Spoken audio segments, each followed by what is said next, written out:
In the 20th century, the global financial system was built on familiar assets, real estate, stocks, and bonds, all functioning within legacy systems designed for a world that moved at the pace of telephone wires and trading floors.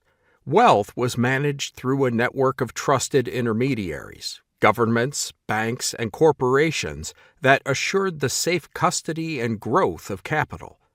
Yet the 21st century brings with it new expectations, a world where speed, intelligence, and resilience are paramount, and where the younger generation seeks a financial system as dynamic as the technology that defines their lives. Capital is the lifeblood of this economic engine, a force that drives innovation, growth, and prosperity. In its quest for optimal allocation, capital must flow seamlessly among investors, corporations, money managers, and entrepreneurs. While many assets can store capital, only a select few possess the qualities, liquidity, durability, divisibility, portability, and fungibility that elevate them to the status of money. In the 19th century, gold was the cornerstone of this system. It was the ultimate store of value, revered for its scarcity and stability.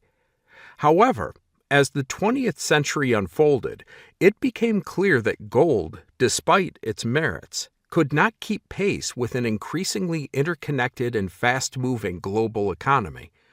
The world needed a more agile and responsive form of money, leading to the adoption of the U.S. dollar as the global reserve currency, backed by U.S. Treasury bills rather than gold.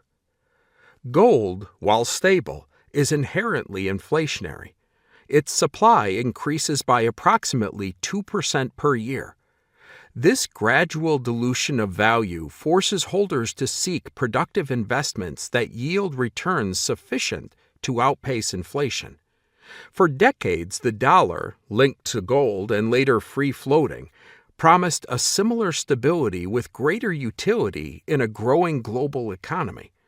But with the end of the Bretton Woods system in 1971, the world entered an era of fiat currency, where the dollar's value was no longer tethered to a physical asset. Central banks and economists aimed to manage this new system by controlling inflation, targeting an annual rate of 2%. A synthetic attempt to mimic the slow and steady inflation of gold. However, this approach proved far more complex in practice. Inflation is difficult to measure accurately and even harder to control. The metrics used, CPI, PPI, PCE, are imperfect and frequently revised, making comparisons across time unreliable.